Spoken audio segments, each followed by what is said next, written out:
Et salut les gars, c'est le raton.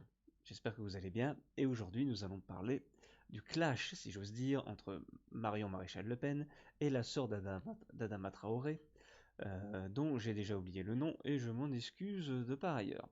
Donc, avant de parler de ce clash, il faut avoir les éléments en main. Parce que si vous prenez quelques phrases dites de Marion Maréchal Le Pen dans les médias mainstream et que vous les dissociez du reste de ses paroles, vous n'aurez pas vraiment conscience pleinement de ce qu'elle a voulu dire. Donc c'est pour ça que je vais mettre une vidéo en entier que j'ai pu trouver de ces paroles qui ont scandalisé une partie de nos banlieues et la famille d'Adama Traoré. Donc voilà, nous allons déjà écouter les paroles de Marion Maréchal Le Pen avant que je vous donne mon avis et avant de juger ce qui a été dit de part et d'autre. C'est parti.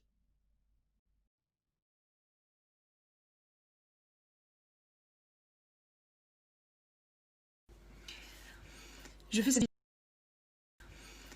vidéo comme une forme de réaction épidermique à l'actualité, ou du moins comme une entreprise de réarmement psychologique, si je puis appeler ça comme ça, face au rouleau compresseur qui s'abat sur nous à travers l'affaire de George Floyd d'une part et Adama Traoré d'autre part. Un rouleau compresseur auquel il est difficile d'échapper, puisqu'il s'exerce à la fois dans nos écoles, nos universités, nos entreprises, dans le monde politico-médiatique, mais aussi parfois même dans nos églises. Et donc j'aimerais vous dire pourquoi moi je refuserais de mettre un genou à terre, comme le souhaiterait manifestement le ministre de l'Intérieur, parce que je crois qu'à travers ce geste, tous ces groupes militants dits de gauche, hein, rappelons-le quand même, dits antiracistes, indigénistes, Black Lives Matter, en réalité, ils ne cherchent pas le respect, mais ils cherchent l'humiliation, la soumission, bien plus que la tolérance. Et ils nous demandent non seulement de nous mettre à genoux, mais en plus de salir la mémoire de nos ancêtres, de cracher sur notre histoire, de purger notre héritage, d'abattre nos statues. Je ne sais pas quel peuple digne de ce nom et avec un minimum de fierté accepterait de se plier à de telles exigences. Et pourtant, il aura suffi d'une manifestation de 20 000 personnes devant le palais de la justice. Je rappelle quand même que les Gilets jaunes, c'était 250 000 personnes au plus fort de la mobilisation, pour que soudainement le gouvernement cède à toutes les injonctions, s'excuse, jette l'opprobre sur toute une profession, à savoir celle des forces de l'ordre, en instaurant une quasi-présomption de culpabilité, et même refuse d'appliquer les sanctions à l'égard de manifestations pourtant illégales, malgré les restrictions liées au Covid-19. Bref, c'est la loi de l'émotion, du groupe, du vil calcul politicien, et disons-le clairement de la bêtise. Et je ne crois pas que ce soit très surprenant, puisque toute cette classe dirigeante a été biberonnée finalement à toutes ces théories délirantes qui émanent des campus américains et qui elles-mêmes d'ailleurs sont issues de la French Theory. Je pense notamment à ce fameux privilège blanc, à l'intersectionnalité, au racisme systémique ou d'État, des théories qui sont aussi délirantes sur le fond que sur la forme. Alors je pense qu'il est important de rappeler que si nous avons un ministre de l'Intérieur qui est prêt à se mettre à genoux et un président de la République soumis et complice de ces injonctions, je suis convaincue qu'il y a comme moi des millions de Français qui ne sont pas dupes de cette manœuvre politique et qui ne sont pas dupes de cette tentative de subversion des esprits, et je pèse littéralement mes mots. Je considère que je n'ai pas à m'excuser en tant que blanche et en tant que française. Voyez à quoi on en est réduit en devant se positionner de la sorte. Je n'ai pas à m'excuser pour la mort d'un Afro-Américain aux États-Unis. Je n'ai pas à m'excuser pour la mort d'un délinquant, Adama Traoré, une mort accidentelle qui a eu lieu à la suite d'une interpellation qui n'était pas liée, c'est important de le rappeler, à sa couleur de peau, mais au crime qu'il aurait commis lui d'ailleurs et une partie de sa famille manifestement. Je n'ai pas à m'excuser parce que je n'ai pas colonisé, je n'ai colonisé personne, je n'ai mis personne en esclavage, de la même manière que tous ces groupes politiques et tous ces militants politiques eux-mêmes n'ont jamais été colonisés ou mis en esclavage. Et je pense que si nous devions refaire l'histoire, nous constaterions que toutes les civilisations, malheureusement, à des époques différentes, ont toutes colonisé ou été colonisées, mises en esclavage ou été esclavagistes, et qu'à partir de là, il est extrêmement malsain de vouloir entrer dans cette compétition victimaire sans fin et parfaitement injustifiée si nous voulons regarder ensemble dans l'avenir. Alors c'est vrai que fut un temps, on s'ennoblissait d'être des héros et non pas des victimes. Manifestement aujourd'hui, ces groupes indigénistes, antiracistes se complaisent dans ce statut pourtant peu flatteur de victime éternelle. Je pense que ça n'est pas anodin, c'est un business très lucratif, il faut bien le dire, puisque derrière cette position victimaire, il y a l'obtention de pouvoir politique, médiatique, mais aussi d'argent, de place, d'indemnisation, de passe-droit, de quotas. Le tout évidemment au détriment du mérite, de la compétence et de la véritable égalité des droits, puisque derrière ce mot discrimination positive, il y a peut-être du positif pour les quotas en question, mais il y a du négatif pour les personnes rejetées d'office en raison de leur origine ou de leur couleur de peau. Alors je suis très inquiète parce que je considère que tous ces gens préparent et contribuent à une régression absolument inédite de notre civilisation et de notre nation patiemment construite. Je suis convaincue que la logique racialiste est moralement régressive et comme dit d'ailleurs Mathieu Bock-Côté, elle abolit les nations, les peuples, les cultures, les religions, les civilisations pour catégoriser les hommes seulement par leur couleur de peau.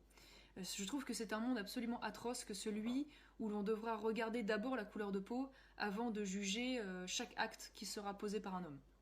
D'ailleurs, heureusement que la race n'existe pas, car finalement tous ces groupes ne l'auront jamais autant réhabilité et ne l'auront jamais autant invoqué de manière systématique et même obsessionnelle.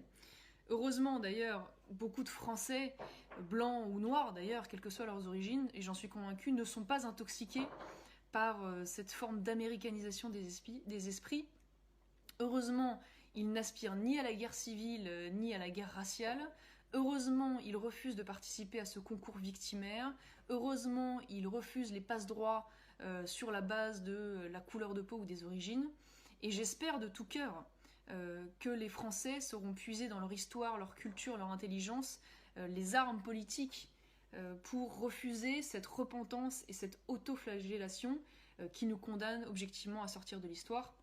Alors certains m'objecteront, oui, mais finalement ce phénomène ne prend véritablement de l'ampleur et on n'en voit les excès qu'aux États-Unis. Oui et non, d'une part. Et malheureusement, la plupart des phénomènes que nous connaissons à l'heure actuelle ne sont que des phénomènes importés avec 10 ans de retard depuis les États-Unis.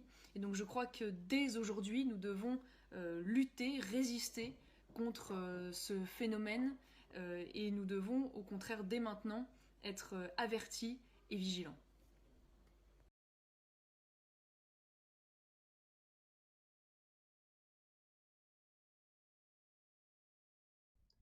Et voilà les amis.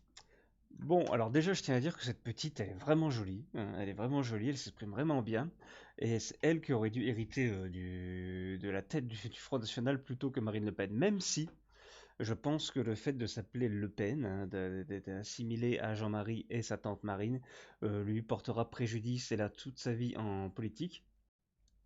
Et c'est dommage pour elle parce que franchement, elle a du bagou. Elle aurait pu faire la première présidente française et être une très bonne présidente, je pense. Parce que voilà, elle va être cataloguée fasciste parce qu'elle est de la famille à Jean-Marie ou à Marine Le Pen, alors qu'elle a l'air d'avoir vraiment la tête sur les épaules. Et peut-être que si Jean-Marie et elle, par exemple, seraient d'accord sur le fait qu'il y a une manipulation derrière l'affaire Adama Traoré, je pense pas qu'elle soit aussi racialiste que son grand-père, par exemple, et je pense qu'elle a vraiment plus sa tête sur les épaules que sa tante Marine Le Pen. Voilà. Donc les amis, maintenant nous allons écouter la version de la sœur d'Adama Traoré. Alors c'est beaucoup plus court et heureusement car c'est beaucoup moins plaisant à écouter. C'est parti.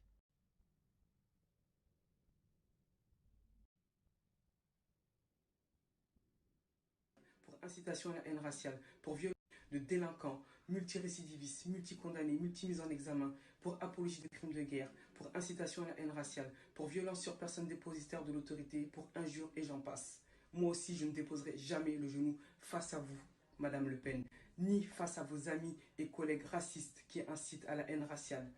Vous utilisez des termes populistes que vous ne maîtrisez même pas. Vous mentionnez un dossier juridique que vous ne connaissez même pas. Vous diffamez une famille. Une plainte est partie à votre rencontre. Nous étions 80 000 dans les rues de Paris pour exiger la vérité, pour exiger nos droits. Et nous allons nous continuer à s'opposer à vous, on sera plus nombreux. Et à chaque fois qu'une personne diffamera ma famille, je porterai plainte. Et j'incite toutes les personnes à porter plainte face à la haine.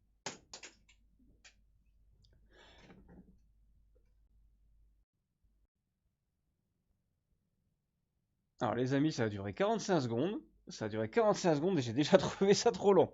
Alors c'est fou que on ressent, enfin moi je le ressens pour avoir vécu dans une banlieue pendant 25 ans, je ressens la haine de cette nana et on sent qu'elle a envie de nous cracher sa haine au visage à nous, la communauté blanche, la communauté privilégiée, hein, comme elle aime le dire.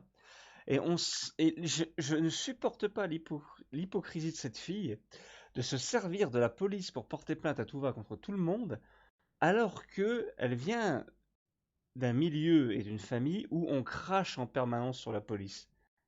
Voilà. Son petit frère qui a quand même été arrêté, parce que voilà, alors justement, on va partir là, sur ce débat-là. Qu'est-ce que... Alors, voilà, je passe en mode capture d'écran. Qu'est-ce que de la diffamation, les amis? Alors déjà, on va cliquer sur ce petit lien. Alors c'est ici, voilà, c'est ici. Alors diffamation. Alors diffamation, action de diffamer, c'est-à-dire porter atteinte à la réputation de quelqu'un par des paroles ou des écrits. Exemple, pourquoi faire courir cette diffamation? Synonyme, accusation, dénigrement, médisance, accusation, dénigrement, médisance, voilà. Voilà. Donc en fait, pour moi, de la définition, selon ma propre définition, c'est quand tu accuses quelqu'un de quelque chose et qu'il n'en est pas réellement coupable. Donc définition de délinquant, mes amis. Délinquant, personne qui commet un délit. Voilà, point barre. Donc quand elle accuse en fait Adama Traoré d'être un délinquant et une partie de sa famille aussi d'être délinquant, une partie de sa famille, ça peut être une autre personne en plus de lui, on est d'accord? Voilà, ça peut être une seule personne en plus d'Adama Traoré. Donc là, on va sur le Parisien. Hein, vous pouvez taper Adama Traoré, vous tomberez sur le Parisien. Et voilà ce qu'il disait. Adama Traoré est repéré après avoir tout... Ah non, non, je suis juste trop loin, excusez-moi. Alors, le 19 juillet 2016, aux alentours de 17h, des gendarmes de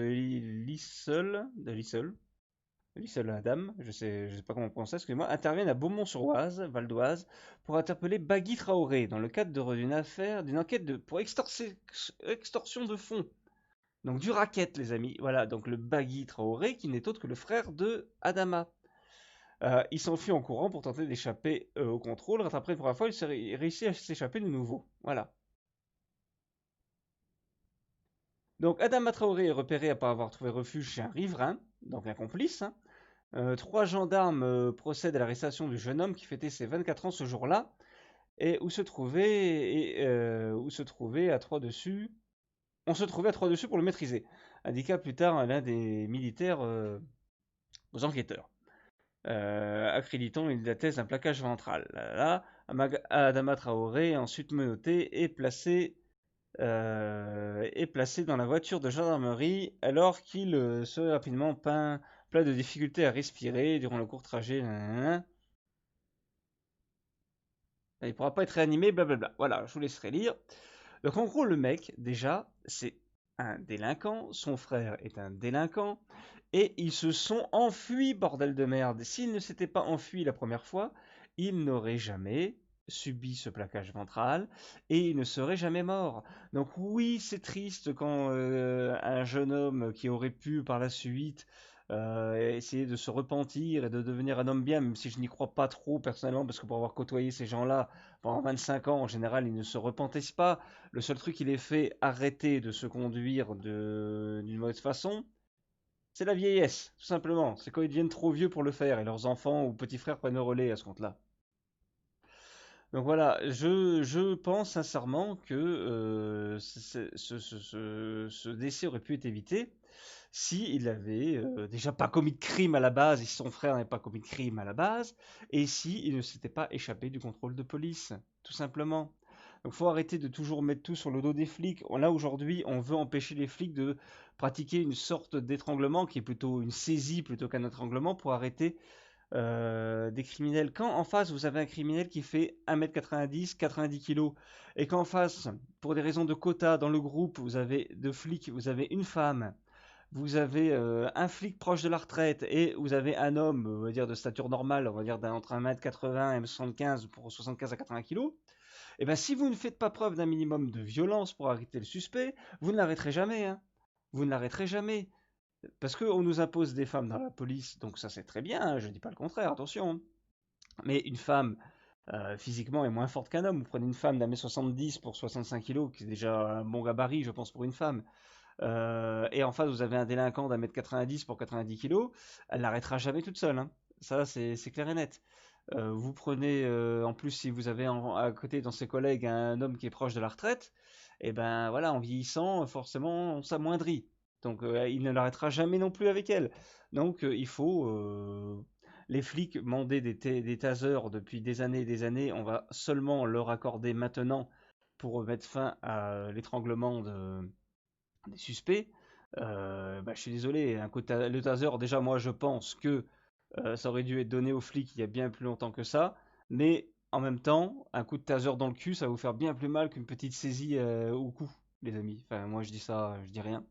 Donc voilà, les amis, pour vous donner mon avis sur cette affaire, je pense sincèrement que voilà, c'est de la récupération politique. Ça arrange bien des groupes comme la France Insoumise. On essaye de nous imposer une régression sociale. Je pense que si on continue comme ça, dans quelques décennies, les esclaves de demain, ça sera les Blancs. Les Blancs seront littéralement les esclaves des Noirs et des Arabes de France. C'est ce qu'on souhaite imposer. Voilà, on souhaite nous faire croire que seuls les Blancs ont réduit les autres en esclavage, ce qui n'est pas vrai. Il y a plein de liens sur Internet, renseignez-vous, ne vous l'apprend peut-être pas à l'école, mais les Arabes ont réduit les Blancs et les Noirs en esclavage plus longtemps que les Blancs ont réduit les Noirs en esclavage, hein. Je rappelle que par exemple en Arabie Saoudite, la, enfin, l'esclavage n'est réellement aboli que depuis 1958, hein. C'est quand même récent, c'est quand même bien plus récent que nous. Et on a encore vu récemment en Libye ou autre que l'esclavage existait toujours dans le monde arabe. Et est-ce que le monde arabe s'excuse de ça? Non. Alors nous, il faut qu'on arrête de s'excuser sur une partie de nos ancêtres, parce que si l'esclavage n'existe plus aujourd'hui en Amérique ou autre, c'est pas grâce aux Noirs, hein. C'est pas grâce à une Noire qui a refusé de laisser sa place à un Blanc dans un bus, hein. C'est parce que tu as des milliers de Blancs qui se sont battus auprès d'Abraham Lincoln pour abolir l'esclavage, et pas que, évidemment, et pas que, ce n'était pas que pour ça, mais c'est en partie à cause de ça. S'il n'y a plus d'esclavage aujourd'hui, s'il y a eu de l'esclavage contre les Noirs aux Amériques, c'est peut-être à cause des Blancs, mais s'il n'y en a plus, c'est aussi grâce aux Blancs. Allez, c'était le raton, et à bientôt.